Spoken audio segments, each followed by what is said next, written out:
Aku yakin, yakin engkau bisa berubah menjadi lebih panjang, sangat panjang, dan tahan lama. Oh, jangan tahan lama.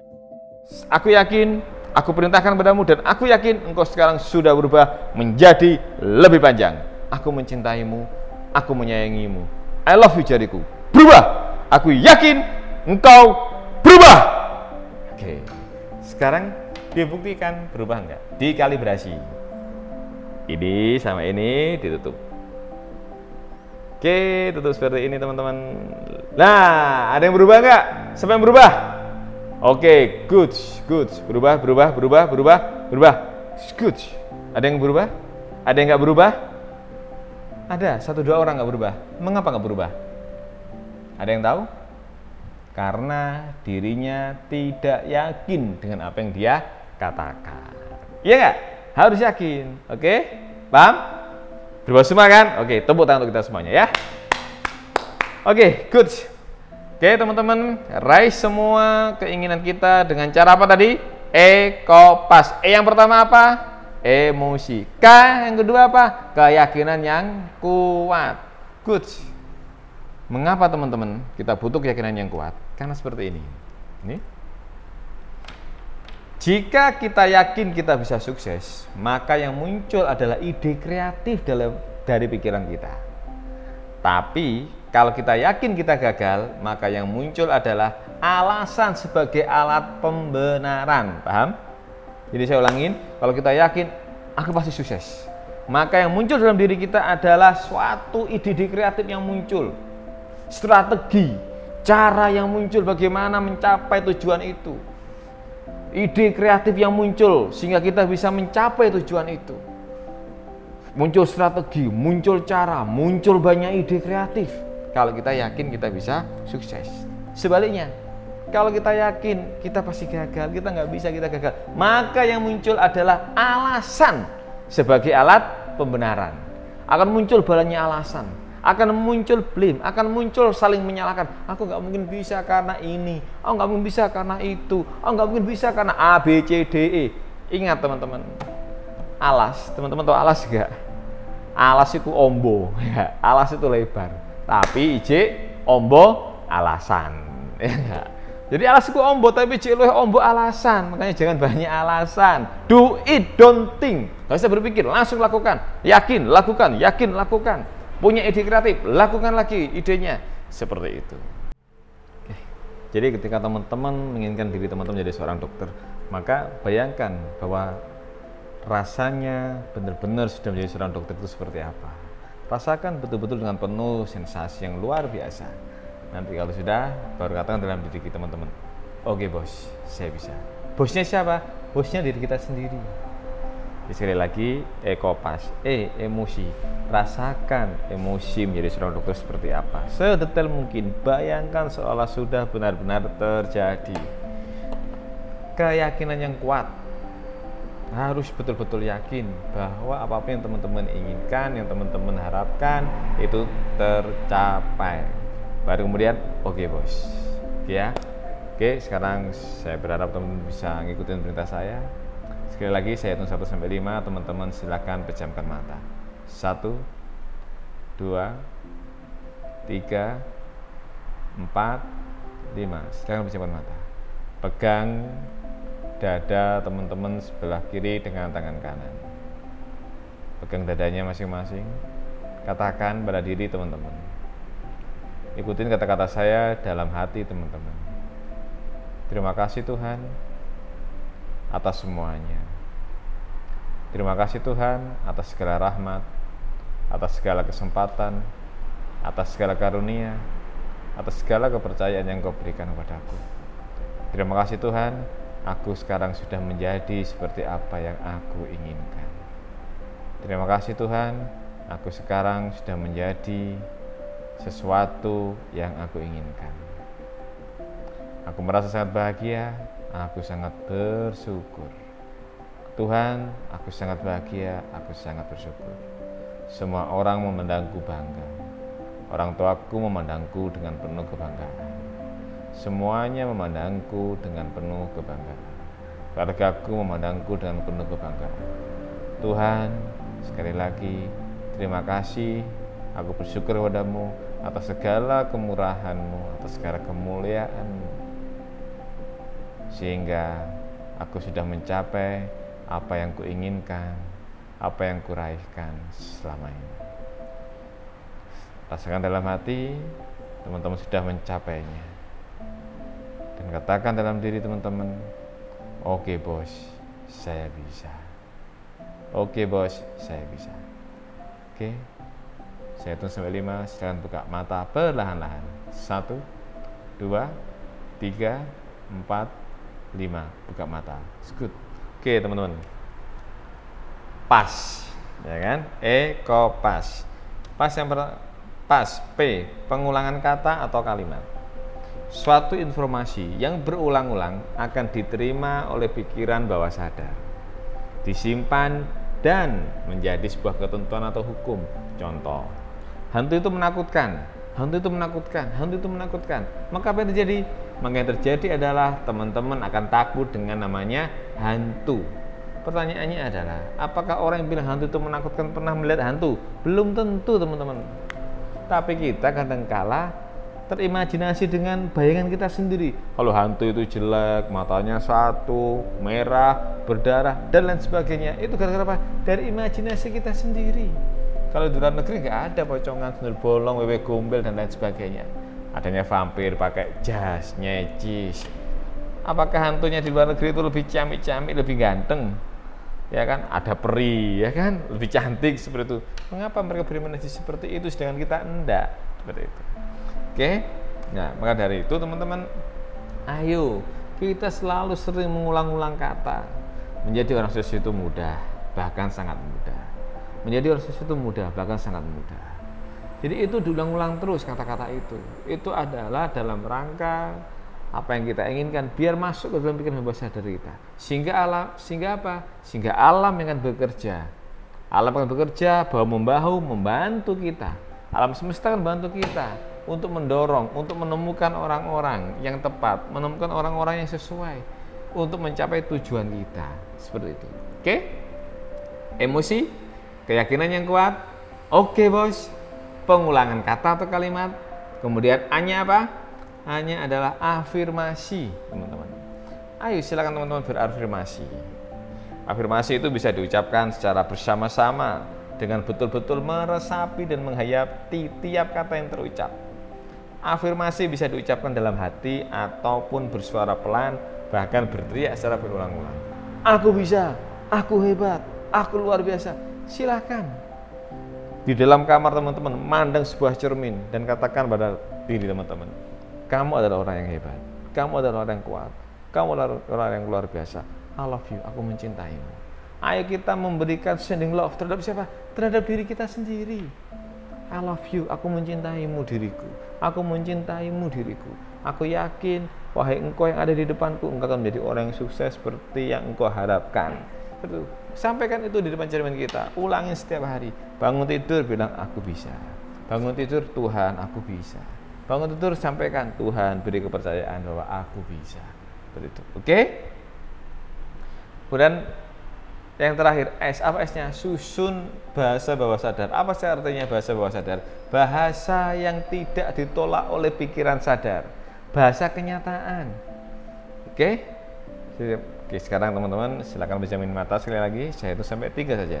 1, 2, 3. Silakan berjamin mata. Sekarang bayangkan proses menjadi orang yang sukses. Ketika teman-teman mulai tumbuh berkembang, bayangkan itu. Teman-teman bergaul, teman-teman berkomunikasi dengan 1 orang, 2 orang, dengan banyak orang. Bayangkan teman-teman lagi bersosialisasi, teman-teman lagi proses belajar, teman-teman lagi belajar, baca buku, dan lain sebagainya. Semua daya dan upaya teman-teman kerahkan sepenuhnya untuk menuju kesuksesan teman-teman. Ketika teman-teman mengalami ujian, teman-teman menghadapinya, teman-teman mengatasi ujian tersebut, dan teman-teman menyelesaikannya dengan senyuman. Bayangkan itu terjadi. Dan bayangkan ketika semua orang kagum ke diri teman-teman. ketika kekaguman, ketika pujian, ketika sanjungan, penghormatan dan cinta kasih sayang bersama dengan teman-teman semua. Bagaimana rasanya? Very very nice. Very very nice, very very nice. Bayangkan itu semuanya. Kemudian ketika teman-teman mencapai pintu kesuksesan itu, maka katakan dalam diri teman-teman, iya kan? Iya kan? Iya kan? Menjadi orang sukses itu gampang. Menjadi seperti yang aku harapkan itu gampang. Enak dan nyaman. Buktinya aku bisa. Oke, buktinya aku bisa. Oke. Tarik nafas dari hidung, hembuskan dari mulut perlahan-lahan. Bayangkan itu benar-benar terjadi, seolah benar-benar terjadi. Bagus. Tarik lagi nafas dari hidung, hembuskan dari mulut perlahan-lahan. Bagus sekali. Ayo. Terakhir sekali lagi, tarik nafas dari hidung, hembuskan dari mulut perlahan-lahan sambil mata dibuka kembali. Bagus. Oke. Sekarang selanjutnya teman-teman, meraih kesuksesan dengan merubah persepsi. Ingat ya, meraih kesuksesan dengan merubah persepsi. Teman-teman, persepsi adalah awal dari kesuksesan. Dalam diri kita selalu ada tiga persepsi. Yang pertama, persepsi kesuksesan pasti bisa diraih. Kesuksesan pasti bisa diraih. Persepsi yang kedua, kesuksesan kelihatannya bisa diraih. Kurang yakin, 50-50. Yang ketiga, kesuksesan tidak mungkin bisa diraih. Aku yang inginkan nggak mungkin bisa aku raih. Gagal. Yang pertama kita yakin pasti bisa meraihnya. Yang kedua 50-50, yang ketiga ini mental gagal. Siapa yang salah? Semuanya benar. Persepsi apapun itu adalah benar teman-teman. Dan teman-teman, persepsi itu sangat besar pengaruhnya. Maka dari itu hati-hati dengan namanya persepsi. Karena apa? Pengaruh terbesar dalam kesuksesan adalah persepsi. Karena dalam persepsi ada namanya Pygmalion Effect. Apa itu Pygmalion Effect? Pygmalion Effect adalah efek yang timbul karena persepsi. Ya kan? Contoh, kita siang-siang, kita lagi tidur, nyantai, nyaman, kita tidur, tiba-tiba ada orang ketok-ketok pintu, teng teng teng teng teng teng teng teng teng. Kita inceng dari jendela, oh siapa itu ya? Kita intip dari jendela, antara ngantuk-ngantuk kita intip dari jendela, ternyata ada orang ketok-ketok, orangnya pakai kopiah, ya kan? So, apa teman-teman semangat membukakan pintu atau enggak? Ayo kira-kira apa? Teman-teman semangat membukakan pintu atau tidak? Hampir mayoritas jawabannya tidak. Mengapa? Karena persepsi teman-teman orang yang pakai kopiah bahwa map itu tadi minta sumbangan. Padahal apa? Belum tentu dia minta sumbangan. Siapa tahu dia anggota DPRD yang lewat, tanya jalan. Siapa tahu dia Pak Lurah baru mau memperkenalkan dirinya terhadap warganya. Siapa tahu dia Pak Camat mau memperkenalkan dirinya terhadap warganya. Tapi karena persepsi kita sudah terbentuk bahwa biasanya orang yang seperti itu siang-siang bawa pakai kopiah Pak Map itu kadang-kadang ini minta sumbangan. Ini adalah persepsi, keyakinan kita. Keyakinan kita bahwa biasanya seperti itu.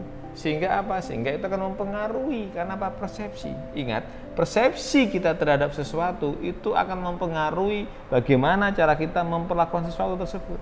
Maka dari itu hati-hati teman-teman. Dan persepsi yang paling bahaya adalah persepsi diri kita terhadap diri kita sendiri. Ketika kita memiliki persepsi, aku nggak bisa, aku tuh nggak ahli di bidang itu bukan pekerjaanku. Ya sudah selesai, itu persepsi kita. Aku ini terlahir dari menjadi orang miskin, aku nggak mungkin bisa sukses seperti kalian. Ya sudah, itu yang akan terjadi. Kita jadi orang miskin betulan. Aku nggak bisa, aku ini orang bodoh, aku lihat kayak ngene nggak bisa aku kerja, no friend. Ya sudah, kita menjadi orang bodoh betulan dan kita tidak bisa mengerjakan betulan. Aduh, percuma deh, sekarang ini kondisi ekonomi sulit, sekarang ini kondisinya pandemi, mau usaha apapun pasti rugi. Usaha ini lebih baik kita diam saja deh, nggak usah usaha apa-apa sekarang ini. Pasti itu yang akan terjadi juga. Pasti kita akan menjadi orang yang pailit, orang yang tidak berusaha. Kenapa? Kita memiliki persepsi bahwa kondisinya memang sepi, kondisinya pandemi, and lain sebagainya. Justru dalam kondisi pandemi ini apakah semua ekonomi turun? Enggak juga, ada beberapa orang pekerjaan bidang tertentu yang justru naik. Apa itu? Jualan masker, tambah naik usahanya. Dulu jualan masker nggak laku, sekarang teman-teman hampir di setiap jalan, hampir di setiap perempatan, hampir di setiap tikungan, pertigaan ada namanya orang jualan masker. Artinya apa? Pengusaha masker sekarang ini lagi tumbuh, yang dulunya mungkin sepi. Oke? Nah, yang teman-teman yang kedua, bagaimana persepsi terbentuk? Persepsi terbentuk dari pengalaman empiris. Oke, kita lihat ini ya. Ini ada perempuan, ya kan, sama laki-laki pelukan. Teman-teman coba lihat. Yang perempuan apa yang di dalam pikirannya? Sama-sama pelukannya loh ya. Yang laki meluk perempuan, yang perempuan dipeluk laki-laki, sama kondisinya. Tapi apa yang terjadi dalam pikirannya? Persepsinya beda-beda. Yang perempuan apa? Penuh cinta. Ini lihat kan, wah, pacarku sayang aku, cinta sama aku, wah, aku sangat bahagia memiliki seorang pacar yang menyayangiku. Wah, calon suamiku luar biasa. Ini persepsinya seorang perempuan, seorang wanita ini. Persepsinya penuh dengan cinta dan kasih sayang. Nah, seorang laki-lakinya, persepsinya apa? Gambar love-nya terbalik. Apa persepsinya? Wah, seksi, menggairahkan, montok kira calonku gitu. Sama dipeluk, yang satunya penuh kasih sayang, satunya penuh nafsu, ya itu manusia. Ya kan? Hanya gara-gara ini loh teman-teman. Ini adalah persepsi. Siapa yang salah? Saya nggak ngomong siapa yang salah, siapa yang benar. Tapi persepsi bisa jadi berbeda. Mengapa? Karena persepsi ini terbentuk dari pengalaman empiris. Satu orang lewat jalan itu katanya angker, orangnya takut karena dia punya pengalaman. Punya pengalaman empiris, punya pengalaman bahwa dia pernah ditakutin di situ. Yang satunya enggak apa-apa, aman-aman. Ya dia jalan ya aman betulan. Seperti itu. Persepsi terbentuk dari self-talk. Apa misalnya? Misalnya orang bilang begini, oh iya Pak Eko itu loh orangnya loman gitu kan. Bener nggak? Dia bilang bener karena dia pernah kasih uang sehingga dia pernah bilang seperti itu. Bener atau salah dia? Bener. Kemudian orang bilang Pak Eko itu loh orangnya keras. Betul nggak? Betul bagi yang ngomong kalau Pak Eko itu keras karena mungkin dia pernah saya bentak, saya marahi gitu. Orang bilang oh Pak Eko itu orangnya pelit. Betul, betul bagi siapa? Bagi yang ngomong. Jadi intinya apapun yang dikatakan orang terhadap diri kita ini benar menurut orang itu. Jadi it's okay deh gitu. Ya itu adalah persepsi. Nah teman-teman, berita bagusnya persepsi itu subjektif.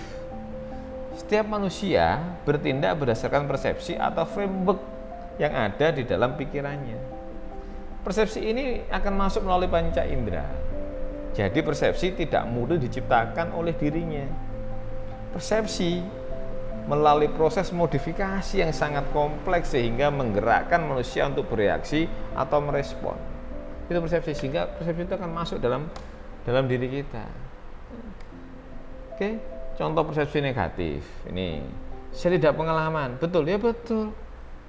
Saya bukan orang yang pandai bergaul. Betul, ya betul, kamu memang bukan orang pandai bergaul. Saya adalah orang miskin. Betul, kamu memang orang miskin. Ini persepsi. Betul, betul. Kemudian kita punya persepsi yang positif nih. Saya hebat dan luar biasa. Betul, betul bahwa kita memang orang yang hebat dan luar biasa.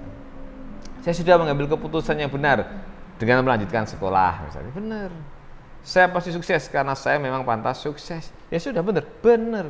Jadi apapun itu persepsi, baik itu negatif maupun positif, itu adalah benar, teman-teman. Nah, coba kayak ini, teman-teman. Coba kita lihat. Ini gambar apa nih, coba? Ada. Oke, ini gambar orang naik kuda. Ada bisa yang lihat sisi yang lainnya? Gambar apa ini? Gambar orang tua. Ada yang mengatakan ini gambar orang naik kuda. Satu sisi ada yang mengatakan ini gambar orang tua. Siapa yang benar, siapa yang salah? Sama-sama benernya. Itu persepsi. Ini gambar apa ini? Ayo, yang ini.